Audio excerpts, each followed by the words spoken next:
నమస్తే, welcome to political కార్డర్. నేను Anusri. Political కార్డర్లోకి enter అయ్యే ముందు హైలైట్స్ చూద్దాం. సొంత ప్రయోజనాల కోసం రాష్ట్ర ప్రయోజనాలు పరం.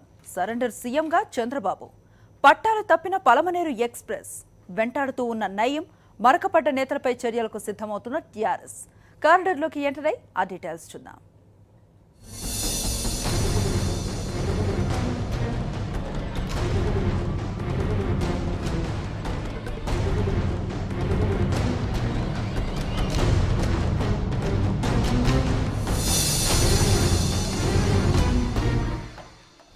రాష్ట్రపతి ప్రధానిని చేసింది నేనే అని చెప్పుకునే చంద్రబాబు నిజంగానే ఆ స్థాయిలో చక్రం తిప్పారా? రాజకీయ దురంధరుణ్ణని చెప్పుకునే ఆయనలో నిజంగానే నాయకత్వ పటిమ ఉందా? మరి అంత గొప్ప నాయకుడు ఇప్పుడు సరెండర్ అయ్యారా? అపర చాణక్యుడినని చెప్పుకునే చంద్రబాబు నాయకత్వ పటిమ రోజురోజుకు తేటతెల్లమవుతోంది.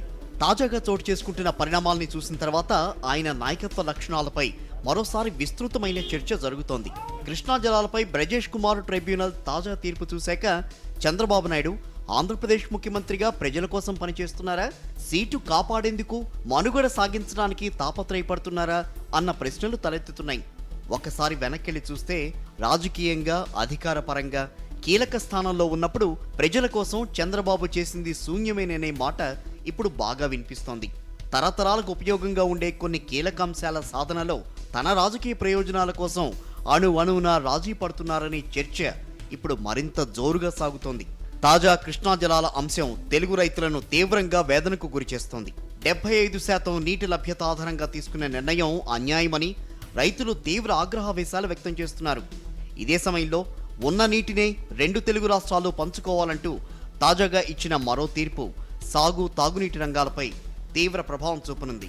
ట్రైబ్యునల్ తాజా ఆదేశంతో ఆంధ్రప్రదేశ్ తీవ్రంగా నష్టపోనుంది. జలాల పంపిణీపై చంద్రబాబు నేతృత్వంలోని ఆంధ్రప్రదేశ్ ప్రభుత్వం సరైన వాదనలు వినిపించలేదని ట్రిబ్యునలే స్పష్టం చేసింది.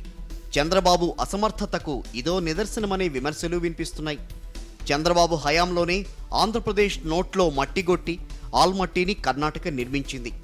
కేంద్రంలో చక్రం తిప్పానని గొప్పగా చెప్పుకున్న రోజుల్లోనే ఆల్మట్టిని నిర్మించటం చంద్రబాబు రాజకీయ నైపుణ్యలేమికి తార్కాణం. రాష్ట్ర విభజన జరిగిన తర్వాత హైదరాబాద్ను 10 ఏళ్ల పాటు 2 తెలుగు రాష్ట్రాలకు ఉమ్మడి రాజధానిగా ప్రకటించింది కేంద్రం. ఈలోగా సరైన వనరులు సమకూర్చుకోవడానికి వెసులుబాటిచ్చింది. ఓట్లకి కోట్లు కుంభకోణంతో హైదరాబాద్పై తన పట్టును పూర్తిగా విడిచిపెట్టారు చంద్రబాబు.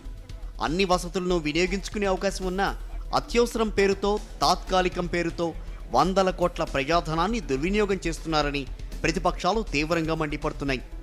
ఓటుకు కోట్లు సమయంలో తమకు విభజన చట్టంలోని సెక్షన్ 8 పూర్తి రక్షణ కల్పిస్తుందని ఆర్భాటం చేసిన చంద్రబాబు ఇప్పుడు పూర్తిగా హైదరాబాద్ నుంచి పలాయనమయ్యారన్న ఘాటు విమర్శలు అడపాదడపా వినిపిస్తూనే ఉన్నాయి. చంద్రబాబు నాయకత్వ లోపానికి ఇదో మరో ఉదాహరణగా చెప్తున్నారు రాజకీయ విశ్లేషకులు. ఇక సచివాలయం విషయంలోనూ అంతే.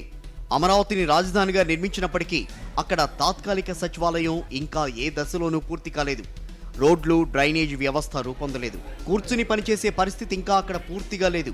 ఛాంబర్ల ప్రారంభోత్సవాలు జరుగుతున్నా అదంతా ఆర్భాటపు ప్రచారమేనని విమర్శలు వెల్లువెత్తుతున్నాయి.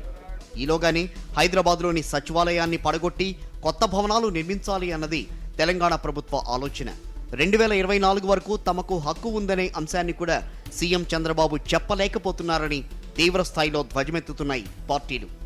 చట్ట ప్రకారం ఉన్న హక్కులను వదులుకుని అమరావతిలో ఇంకా పూర్తి కాని భవనాల్లో అష్టకష్టాలు ఏమిటని ప్రశ్నిస్తున్నాయి. ఇక ప్రత్యేక హోదా అంశం. చంద్రబాబు అసమర్థత యాత్రలో మరో మైలురాయని విమర్శకులు తమ నోటికి పని చెప్తున్నారు. ఒక ప్రధాని ఇచ్చిన హామీ వదులుకుని రాష్ట్రాన్ని నిర్వీర్యం చేశారని ఆయనపై ధ్వజమెత్తుతున్నారు. పాలనా పరంగా, నాయకత్వ పరంగా, రాజకీయ పరంగా రాష్ట్రం ఎప్పుడూ కూడా ఇంతటి దుస్థితి ఎదుర్కోలేదని, పోరాడే తెలుగువాడికి తలదించుకోవడం నేర్పారన్న కామెంట్లు వినిపించకపోవడం లేదు. అందుకే చంద్రబాబును సరెండర్ అయిన సీఎం అంటున్నాయి రాజకీయ పార్టీలు.